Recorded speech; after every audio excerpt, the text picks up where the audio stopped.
Hello दोस्तों, स्वागत है आप सभी का यूपी की टॉप 20 न्यूज में। उत्तर प्रदेश की 20 महत्वपूर्ण खबरें और साथ ही बजट 2023, सरकार की कुछ नई योजना और सरकार के द्वारा कई बड़े ऐलान, महिलाओं को क्या मिलेगा फायदा, एलपीजी गैस सिलेंडर के बारे में भी नई जानकारी है। और आपको बता दें, यूपी बोर्ड के एग्जाम को लेकर भी एक बड़ा अपडेट सामने आया है, यानी ये वीडियो काफी खास होने वाला है। वैसे तो वेदर अपडेट के बारे में बताएंगे, लेकिन जो बजट पेश हुआ है उसमें क्या चीजें सस्ती हुई हैं, क्या चीजें महंगी हैं, ये भी कुछ जानेंगे। तो आइए हमारे साथ इस वीडियो को अंत तक देखिए, बिना कोई स्किप किए चैनल को सब्सक्राइब कर लीजिए। तो चलिए शुरू करते हैं।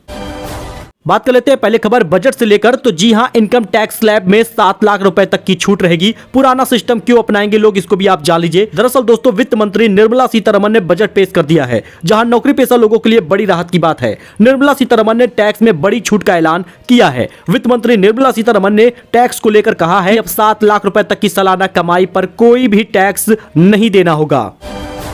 फरवरी महीना स्टार्ट हो गया है, लेकिन बहुत सारे राशन कार्ड धारकों का लगातार कमेंट आ रहा है कि सर फरवरी में राशन कब से मिलेगा, और जो जनवरी का राशन नहीं मिला वो फरवरी में किस डेट से मिलना शुरू होगा। दोस्तों आपको बता दें, इस फरवरी महीने में 2 बार आपको राशन मिलने वाला है, जो कि फ्री होगा। योगी सरकार की तरफ से ये राशन आपको दिया जाएगा। इसमें गेहूं चावल मिलना तय है। फिलहाल दोस्तों अभी फरवरी महीना तो स्टार्ट हो गया है, लेकिन अभी आपको राशन जनवरी वाला नहीं दिया जाएगा। अभी सिर्फ आपको दिसंबर वाला ही राशन दिया जा रहा है, क्योंकि राशन का उठान देरी से हुआ है और कई जिलों में तो राशन वितरण शुरू ही नहीं हो पाया था। इस कारण से सरकार ने इस राशन योजना की डेट को बढ़ा दिया है। अब आपको 3 फरवरी तक दिसंबर के महीने का राशन दिया जाएगा। जी दोस्तों, अगर आपके जिले में राशन वितरण नहीं शुरू हुआ था तो 3 फरवरी तक आपको राशन मिलेगा। ऐसा मथुरा में है, लखनऊ में है। इन जिलों में राशन वितरण काफी देरी से शुरू हुआ, इस वजह से 1 से 3 फरवरी तक मिलेगा राशन। जिला पूर्ति अधिकारी ने सभी विक्रेताओं को दिया है निर्देश। दरअसल दोस्तों आपको बता दें, अंत्योदय और पात्र गृहस्थी कार्ड धारकों को राष्ट्रीय खाद्य सुरक्षा अधिनियम 2013 योजना के अंतर्गत महीने के दिसंबर माह वाला जो 2022 का राशन बाकी था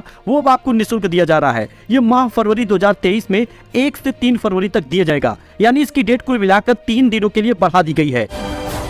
अच्छा, बजट में कई बड़े ऐलान और भी किए गए हैं, जिसमें से सबसे ज्यादा अहम बात है पैन कार्ड को लेकर। जी हां दोस्तों, पैन कार्ड अब आपका पहचान पत्र होगा। पैन कार्ड को लेकर क्या कहा है निर्मला सीतारमण ने, आप भी ये भी जान लीजिए। जी हां दोस्तों, वित्त मंत्री ने कहा कि पैन कार्ड को आधिकारिक पहचान पत्र की मान्यता दे दी गई है। वित्त मंत्री ने बजट भाषण के दौरान कहा कि अब लोग पहचान पत्र के तौर पर पैन कार्ड को दिखा सकेंगे। अब किसी भी जगह पर पहचान पत्र के लिए प्रस्तुत कर पाएंगे। यानी अभी तक पैन कार्ड को पहचान पत्र नहीं माना जाता था, लेकिन अब पैन कार्ड को पहचान पत्र के रूप में आप कहीं पर भी दिखा सकते हैं। दोस्तों, पैन पर एक 10 अंकों का कोड होता है, जिसे इनकम टैक्स विभाग जारी करता है। फिलहाल अब यह पहचान पत्र के रूप में भी जाना जाएगा। अच्छा, बजट 2023 पेश हुआ है तो महिला सम्मान बचत पत्र की योजना की शुरुआत भी हो गई है, यानी महिलाओं को बड़ी सौगात मिल गई है। वित्त मंत्री ने बजट पेश किया है, महिलाओं के लिए खुशखबरी है, क्योंकि महिलाओं के लिए महिला सम्मान बचत योजना का शुरुआत किया गया है। इस योजना के तहत महिला या लड़की के नाम पर 2 लाख रुपए तक का आप निवेश कर पाएंगे। इस पे आपको 7.5% तक का ब्याज मिलेगा। महिला सम्मान बचत योजना मार्च 2025 तक रहेगा। अच्छा, अब चलिए जान लेते हैं कि बजट में क्या क्या चीजें सस्ती हुई हैं, क्या चीजें महंगी हुई हैं, क्योंकि आम नागरिकों का इस पर ज्यादा फोकस होता है। तो ये अंतिम बजट था सरकार का। इस बजट पर सबकी नजरें इनकम टैक्स स्लैब पर टिकी हुई थी, जिसमें अब 7 लाख रुपए तक तो कोई टैक्स नहीं देना। लेकिन अब बजट में क्या सस्ता हुआ है, क्या महंगा हुआ है, इसे आप देख लीजिए। देखिए, चमड़ा, कपड़ा, खेती का सामान, खिलौना, मोबाइल फोन चार्जर या मोबाइल या फिर टीवी वगैरह, खेती के सामान या साइकिल वगैरह, ये सभी कुछ सस्ता हो चुका है। बात कर ले महंगाई का, तो बजट में किन चीजों को महंगा किया गया है, तो अब सिगरेट, शराब, छाता वगैरह लेना, स्मार्ट मीटर, सोलर सेल वगैरह खरीदना, एक्सरे मशीन खरीदना या इलेक्ट्रॉनिक खिलौने के पार्ट्स खरीदना, ये सभी कुछ महंगा होगा। यहीं पर आपको बता दें, सोना चांदी भी महंगा हो जाएगा। हीरे की कस्टम ड्यूटी घटा दी गई, इस वजह से हीरे का जो सामान है, हीरे का आभूषण, वो सस्ता मिलेगा। तो एक बड़ा अपडेट है, जिसमें बजट में कई चीजों को सस्ता किया गया है, कई चीजों को महंगा किया गया है। इसके बारे में एक डिटेल वीडियो भी मैं आपके लिए बनाया हूं, तो आप जाकर उसको देख सकते हैं। तो बजट पेश होने से पहले ही सरकार ने आम जनता को बड़ी राहत दी है, क्योंकि न गैस सिलेंडर का दाम बढ़ा है न घटा है। आपको बता दें, घरेलू हो या फिर कॉमर्शियल गैस सिलेंडर, दोनों के दाम जनवरी महीने वाले ही हैं। इससे सरकार ने आम नागरिकों को यह तोहफा दिया है कि दाम नहीं बढ़े हैं। लेकिन आपको बता दें, 2021 में बजट पेश होने के 4 दिन बाद ही 100 रुपए का इजाफा हुआ था। ऐसे में 4 दिन बाद यह देखना होगा कि क्या दाम बढ़ते हैं या नहीं।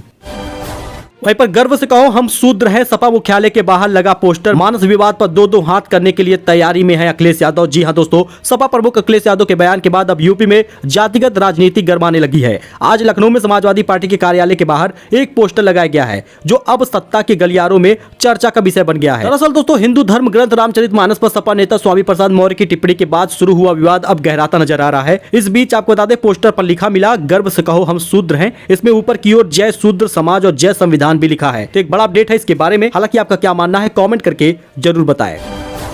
अच्छा, अगर आप यूपी बोर्ड के छात्र हैं, 10वीं 12वीं में पढ़ते हैं तो जान लीजिए, क्योंकि लगेगा एनएसए, चलेगा बुलडोजर। यूपी बोर्ड के एग्जाम में अगर आपने नकल किया तो आपको बहुत ज्यादा नुकसान होने वाला है, क्योंकि कल्याण सिंह से भी ज्यादा सख्त है सीएम योगी सरकार। आपको बता दें, उत्तर प्रदेश में माध्यमिक शिक्षा परिषद की परीक्षा 16 फरवरी से शुरू होने वाली है।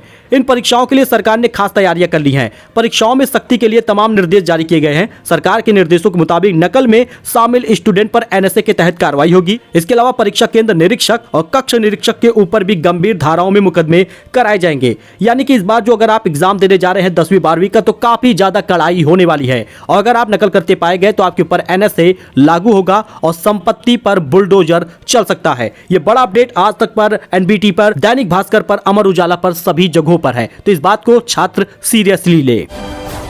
तो चलिए बात कर लेते हैं वेदर अपडेट की, क्योंकि यूपी में एक बार फिर से लौट आई है ठंड। तेज हवाओं के कारण दिन में घटा है तापमान। लखनऊ से नोएडा तक की स्थिति जान लीजिए आप। उत्तर प्रदेश के मौसम में लगातार बदलाव हो रहा है। राजधानी और आसपास के इलाकों में बादल छाने और कई जगहों पर छिटपुट बारिश के आसार जताए जा रहे हैं। ठंड बारिश के साथ बढ़ती घटती दिख रही है। फिलहाल बुधवार और गुरुवार को तेज हवाएं चल रही हैं। 15 किलोमीटर की रफ्तार से चलती हवाओं ने लोगों को हल्की ठंड का एहसास कराया है। हालांकि आपको बता दें, 2 दिनों बाद इससे राहत मिल जाएगी। 2 दिनों तक ये तेज हवाएं चलने का आसार जताया गया है। वही दोस्तों, वंदे भारत ट्रेन के बारे में एक बड़ा अपडेट सामने आ रहा है, क्योंकि यूपी के ट्रैक पर दौड़ेगी Vande Bharat train. High speed train से लेकर नए ट्रैक की सिफारिशें हैं, निगाहें हैं आम बजट पर। आपको बता दें, निर्मला सीतारमण 2023-24 का बजट पेश कर चुकी हैं। ऐसे में उत्तर प्रदेश की उम्मीदें ये हैं कि आम बजट के साथ पेश होने वाले रेल बजट में प्रदेश के कई नई ट्रेनों और नए ट्रैक की उम्मीदें मिल जाए। तो आपको बता दें, बजट में सबसे ज्यादा जिसको पैसा दिया गया है वो रेल बजट पर दिया गया है। तो रेल बजट में यूपी को मिल सकती है 2 से 3 वंदे भारत ट्रेनों की सौगात। दोस्तों, वहीं पर यूपी के ग्रामीण इलाकों में दिए गए हैं 75 लाख से अधिक नल कनेक्शन। सर्वश्रेष्ठ 4 राज्यों में शामिल हुआ है यूपी। दोस्तों, यूपी की योगी आदित्यनाथ सरकार ग्रामीण इलाकों में तेजी से स्वच्छ जल और हर घर तक पहुंचाने के लिए प्रयासरत है। अब तक 75 लाख से अधिक नल कनेक्शन हर घर जल योजना के तहत बांटे जा चुके हैं। अच्छा, अगर आपके एमबीए में 60% मार्क्स हैं तो आप जान लीजिए कि इसकी खूबियां क्या है, क्योंकि यूपी में उद्यम मित्र भर्ती की प्रक्रिया तय हो गई है। यूपी में आ रही निवेश परियोजनाओं को जमीन पर उतारने के काम में सहयोग के लिए उद्यम मित्रों की भर्ती की जा रही है। यानी अगर आप उद्यम मित्र बनना चाहते हैं और अच्छी सैलरी पाना चाहते हैं तो आपका एमबीए में 60% मार्क्स होना चाहिए और आपको इसमें भर्ती में प्रक्रिया समझ में आनी चाहिए। यानी अगर आप इसमें आवेदन करते हैं तो इसमें न्यूनतम 60% अंकों के साथ व्यवसाय प्रशासन में स्नातकोत्तर यानी एमबीए होना चाहिए। इसको करने के बाद आप अच्छी सैलरी के साथ नौकरी पा सकते हैं। जिलों के लिए 70 पद, मुख्यालय लखनऊ के लिए 10 पद और विभिन्न औद्योगिक प्राधिकरणों के लिए 25 पद सृजित होंगे। आपको बता दें, उद्यम मित्र को 30,000 नियत भत्ता और 10,000 मकान किराया और निवेशकों को सुविधा देने के लिए 10,000 रुपए और यात्रा के लिए 20,000 रुपए मिलेगा और साथ ही टैबलेट खरीदने के लिए 15,000 रुपए मिलेंगे। यह नियुक्ति 1 साल के लिए होगी, इसे बाद में बढ़ाया जा सकता है। आपको बता दें, अगर आप आवेदन करना चाहते हैं तो आपकी आयु 25 साल या फिर अधिकतम 40 साल तक होनी चाहिए। जिन आवेदकों का ग्रेजुएशन में 80% नंबर होगा उन्हें 20 अंक का अतिरिक्त भारांक भी दिया जाएगा, वेटेज मिलेगा। वही दोस्तों, रोडवेज बस का सफर 25% महंगा कर दिया गया है। सप्ताह भर में लागू हो जाएगा बढ़ा हुआ किराया। नया किराया लागू होने के बाद लखनऊ से दिल्ली जाने के लिए यात्रियों को 125 रुपए अतिरिक्त देने होंगे। वही प्रयागराज का किराया 252 से बढ़कर 304 रुपए हो जाएगा और गोरखपुर के लिए 367 की जगह पर 443 रुपए देने होंगे। काफी ज्यादा महंगाई आ जाएगी। रोडवेज बसों के किराए में 25 पैसे प्रति किलोमीटर की दर से बढ़ोतरी की जा रही है। राज्य परिवहन प्राधिकरण एसटीए की सोमवार को हुई बैठक में इस प्रस्ताव पर मुहर लग गई है। नया किराया सप्ताह भर में लागू हो जाएगा। अब आपको बता दें, इस वजह से बैठक में ऑटो व टेम्पो वालों का किराया भी बढ़ाने की अनुमति दी गई है।